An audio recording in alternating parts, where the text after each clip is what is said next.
क्या आपने कभी ऐसी देवी का नाम सुना है जो बकरे पर सवार होती हैं, हाथ में बोतल थामती हैं और मसान में बैठकर तांत्रिकों के सर से खेलती हैं? ये है मेलडी माता। ना कोई कल्पना, ना कोई लोक कथा, यह है कलयुग की सबसे रहस्यमयी देवी की सच्ची कथा, जो बोतल में बंद करती है काम, क्रोध, लोभ जैसे पाप, और जब रूप बदलती है तो प्रकट होती है मसाणी मेलडी। तंत्र, रात्रि और मसान की देवी।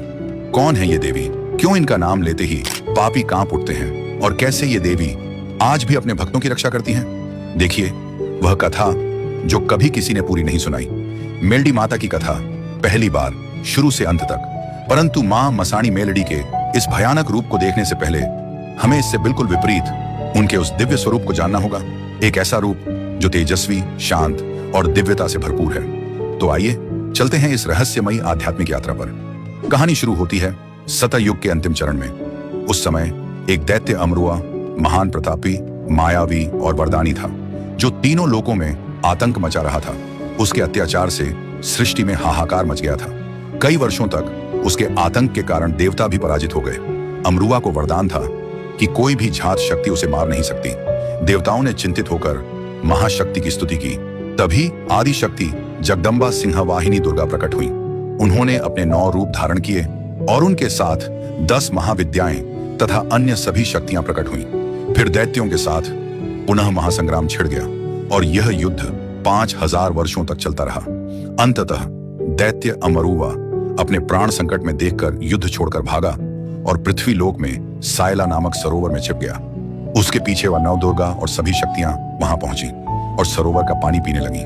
अमरुआ सरोवर से निकलकर भागा और रास्ते में पड़ी एक मरी हुई गाय के कंकाल में जा छिपा, सोचते हुए कि यहाँ देवियां नहीं आएंगी। देवियां वहां पहुंची और देखा शत्रु गाय के पिंजर में घुस गया है। सब ठिठक कर खड़ी हो गईं, क्योंकि मृत गाय का पिंजर अशुद्ध माना जाता है। इस अशुद्ध पिंजर से दैत्य को निकालना, वो भी पिंजर में घुसकर, बिल्कुल असंभव था। बाहर निकले बिना उसका वध भी नहीं किया जा सकता था। ऐसी विषम स्थिति में मां ने तरकीब लगाई, अपनी हथेलियों को रगड़ा और मैल निकाला। आदि शक्तियों ने उक्ति लगाई और इस मैल से एक मूर्ति बनाई। फिर मंत्रों द्वारा मां ने उसमें प्राण डाले। मूर्ति में प्राण स्थापित होते ही मेलडी माता प्रकट हुई, एक बाल कन्या के रूप में, जिनके बाएं हाथ में खंजर और दाएं हाथ में दिव्य बोतल थी। कन्या ने कहा, हे माताओं, बताइए आपने मेरा आह्वान क्यों किया? देवियों ने अपनी सारी व्यथा सुनाई। सारी बात समझकर कन्या ने देवियों की इच्छा अनुसार गाय के पिंजर में प्रवेश किया। यह देखकर अमरुआ चकित रह गया और डर कर बाहर भागा। जैसे ही वह बाहर आया, माता ने उसका वध कर दिया। इससे उन्होंने सिद्ध कर दिया कि उनका जन्म बंधन में बंधने के लिए नहीं, बल्कि बंधनों को तोड़कर कठिनाइयों से लड़ने के लिए हुआ है। सभी देवी देवताओं ने जय जयकार की और संपूर्ण सृष्टि अमरुआ के आतंक से मुक्त हुई। परंतु कन्या यदि स्वयं प्रकट होती तो काम निपटाकर लौट जाती, पर यहां तो उनकी रचना कर आह्वान किया गया था। इसलिए सभी देवियों ने उसकी महिमा की और परीक्षा लेने का निश्चय किया। सबसे प्रमुख थीं चामुंडा देवी। उन्होंने कहा, इस कन्या को काम रूप कामाख्या नगरी भेजो। कामाख्या उस समय तंत्र मंत्र, काली विद्या और मायावी शक्तियों का गढ़ था, जो आज के असम में स्थित है। अगर यह नामहीन कन्या वहां भी विजय पा लेती है तो सिद्ध हो जाएगा कि वह कलयुग में सबसे प्रभावशाली शक्ति है। उस समय कामाख्या नगरी पर नूरिया मसान का प्रभाव था, जो बहुत ही भयानक था। वह कामाख्या का मुख्य पहरेदार था। कन्या ने उसे भी परास्त कर दिया। कामाख्या नगरी में प्रवेश के साथ देखा तंत्र मंत्र, जादू टोना, काली विद्या, माया के ढेर, इन सबको समझने में ही अमूल्य समय जाया हो जाता। उन्होंने सबको घोल बनाकर बोतल में बंद कर लिया और भूत प्रेत, मसान तथा सभी दुष्ट तांत्रिकों को बकरा बनाकर उस पर सवार हो हाथ में बोतल लेकर बाहर आ गई। सभी देवताओं ने पुष्प वर्षा कर उसका स्वागत किया। तभी से बकरा उनका देव वाहन बन गया और उनका नाम पड़ा मेलडी, मेली विद्या पर विजय पाने वाली देवी। मां चामुंडा ने कहा, जिस विद्या का उपयोग दूसरों को दुख देने के लिए होता है, तुमने उसी मेली विद्या पर विजय पाई, इसीलिए तुम्हारा नाम मेलडी हुआ। अब हम बढ़ते हैं सौराष्ट्र की ओर, वीरमगढ़ राज्य में। वहां के राजा भीम सिंह को एक बड़ी चिंता थी। उन्हें संतान नहीं थी। राजा रानी ने अनेक यज्ञ किए, कई मन्नतें मांगी, लेकिन कोई फल नहीं मिला। एक दिन रानी स्नान करने के लिए गिरनार पर्वत के पास के जंगल में गईं। वहां उन्हें एक अद्भुत दृश्य दिखा। बकरे पर सवार एक कन्या, हाथ में त्रिशूल, खंजर और आंखों में तेज। तभी मेलडी माता प्रकट हुई। माता ने कहा, मैं तुम्हें पुत्र दूंगी, लेकिन याद रखना वह मेरा सेवक होगा। फिर उनके घर जन्म हुआ। वीरमदेव का। जब वह बड़ा हुआ, माता ने उसे एक विशेष बोतल दी और कहा, इसे संकट के समय खोलना, लोभ में कभी नहीं। कुछ समय बाद पड़ोसी राज्य के धीरपाल राजा ने हमला किया। वीरमदेव के पास केवल 300 सैनिक बचे थे। तब उसने माता की दी हुई बोतल खोली। माता 108 दिव्य वीरों के साथ प्रकट हुई। युद्ध का परिणाम बदल गया। वीरमदेव की विजय हुई। उसके बाद वीरमदेव ने अपना जीवन माता की भक्ति में समर्पित कर दिया। आज भी वीरमनाथ धाम इस चमत्कार का साक्षी है। अब बात करते हैं स्वर्णपुर के राजा हेमराज की। हेमराज को अपने वैभव और शक्ति पर अत्यधिक घमंड था। उसने कहा, मेरे राज्य में किसी देवी की आवश्यकता नहीं। उसने माता के मंदिर को गिराने का आदेश भी दे दिया। लेकिन उसी रात जब हेमराज अपने महल में था, उसे एक भयानक स्वप्न आया। मेलडी माता प्रकट हुई और बोली, अगर सुबह तक क्षमा नहीं मांगी तो तेरा राज्य नष्ट हो जाएगा। हेमराज डरकर जाग उठा, परंतु घमंड में उसने इसे केवल एक सपना समझा। सुबह होते ही उसके राज्य में आपदाओं का कहर टूट पड़ा। दुकाल पड़ गया, अन्न भंडार खाली हो गए, राज्य के कुएं सूख गए, महल की दीवारों में दरारें पड़ गईं। तब राजा भागते हुए माता के मंदिर पहुंचा। वहां घंटों प्रार्थना करने के बाद माता प्रकट हुई। राजा उनके चरणों में गिर पड़ा और क्षमा मांगी। माता ने उसे क्षमा कर दिया और तभी से हेमराज माता का भक्त बन गया। तब से लेकर आज तक स्वर्णपुर में माता का उत्सव बड़े धूमधाम से मनाया जाता है। अब चलते हैं पाकिस्तान से सिमटकर बसे गुजरात के कच्छ के निरोली गांव में। यहाँ के एक तांत्रिक कृष्णदास अपनी सिद्धियों पर बहुत घमंड करता था। कहते हैं उसने यह ठान लिया था कि वह मेलडी माता को बाधित कर अपनी शक्ति सिद्ध करेगा। उसने घोर तंत्र साधना शुरू की, लेकिन जैसे ही उसने माता को बाधित करने का प्रयास किया, एक तेज दिव्य प्रकाश उत्पन्न हुआ। अचानक ही कृष्णदास की सारी सिद्धियां नष्ट हो गईं और देखते ही देखते वह स्वयं एक बकरा बन गया। यह कहानी हमें सिखाती है कि शक्ति का घमंड नहीं पालना चाहिए। शक्ति का दुरुपयोग हमेशा आत्मविनाश का कारण बनता है। ऐसी ही राजस्थान के बालोतरा क्षेत्र में भी एक कहानी हुई, जहां राजा हरिहर और सेनापति धवल सिंह युद्ध के शत्रुओं से घिर गए थे। जब शत्रुओं ने चारों तरफ से राज्य को घेर लिया, तब माता एक शक्ति रूप में प्रकट हुई और शत्रु भयभीत होकर भाग गए।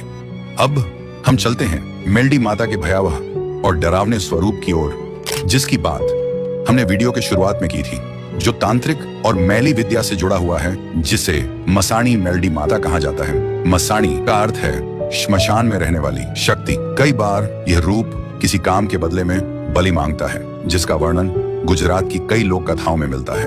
वैसे तो माता के पूरे भारत में अनेक मंदिर हैं, लेकिन कामाख्या पर विजय के बाद उनका मुख्य स्थान बना कामरूप देश का माखणिया डूंगर। इसे लोग कामाख्या नगरी या कामरूप देश के नाम से भी जानते हैं। अब हम बात करते हैं भारत के सबसे महान राजा की, उज्जैन के अमर राजा राजा विक्रमादित्य की। एक ऐसे राजा जिन्होंने सिर्फ राज्य ही नहीं, बल्कि धर्म, न्याय और वीरता से भारत की परंपराओं को अमर बनाया। एक समय पर उनका विशाल साम्राज्य सिर्फ भारत ही नहीं, पश्चिम में आज का सऊदी अरब, पूर्व में इंडोनेशिया, उत्तर में मंगोलिया और दक्षिण में श्रीलंका तक फैला था।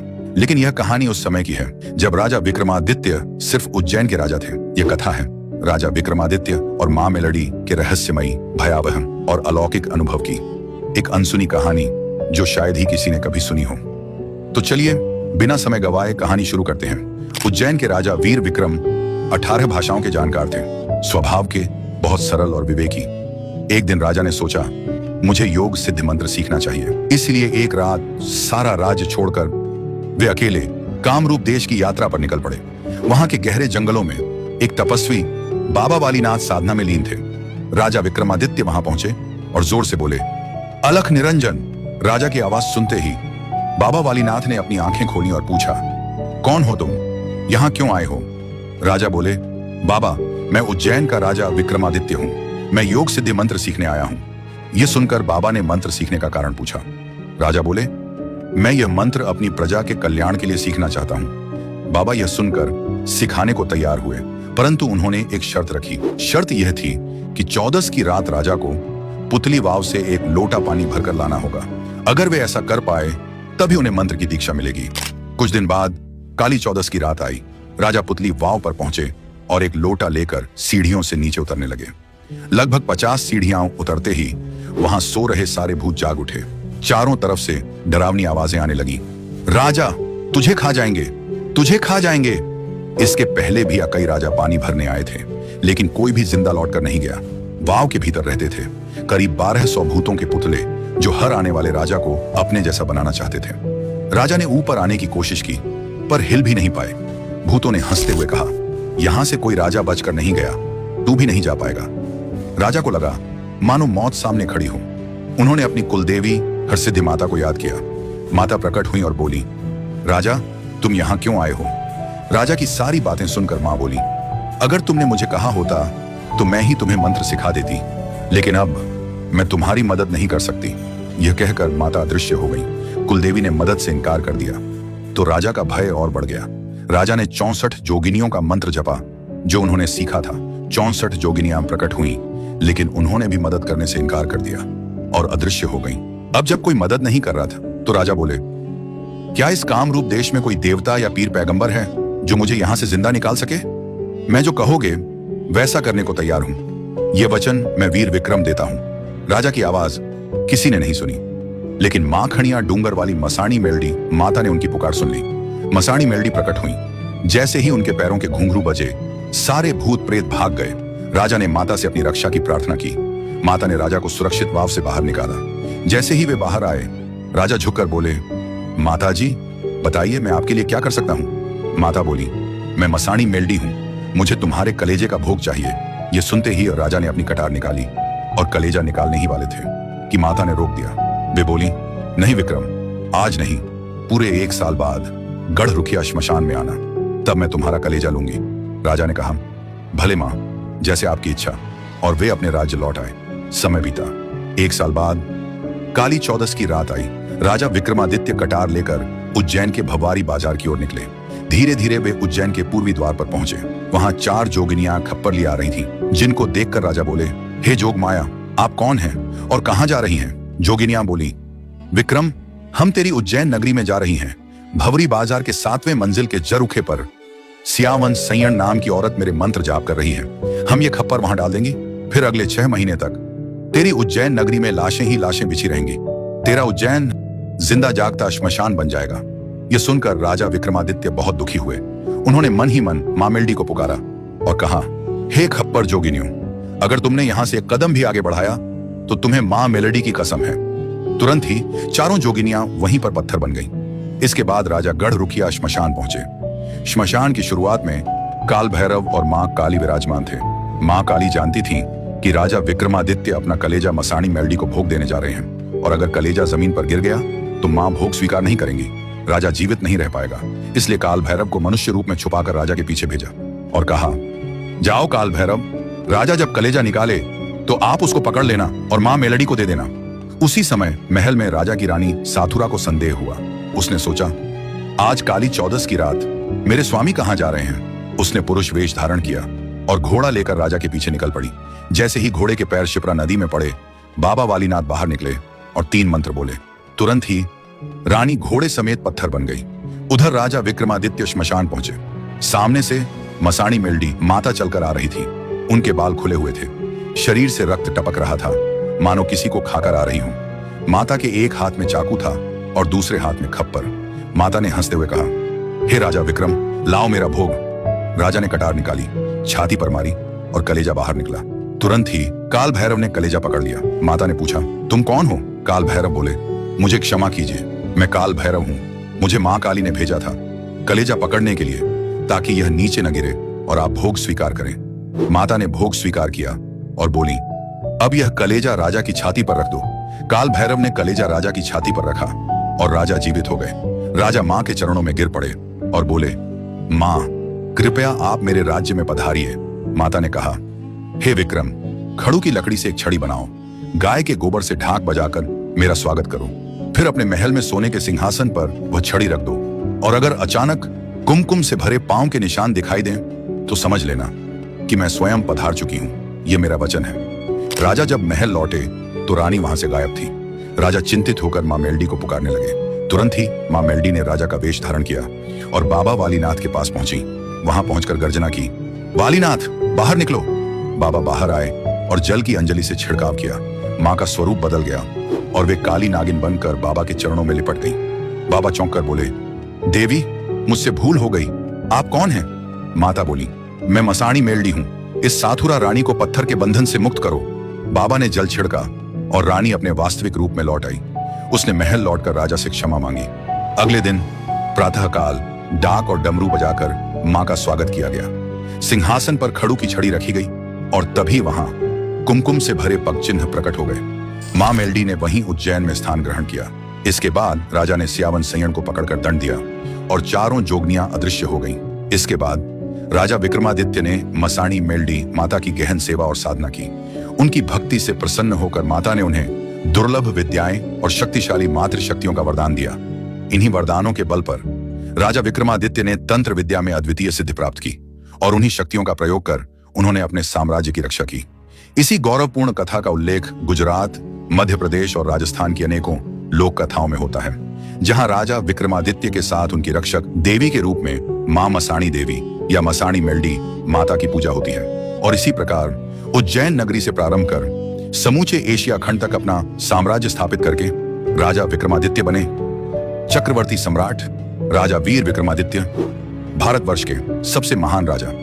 आज मेलडी माता की पूजा केवल एक देवी के रूप में नहीं होती, वे विकारों पर नियंत्रण, श्रद्धा, साहस और न्याय की प्रतीक हैं। जय माता मेलडी।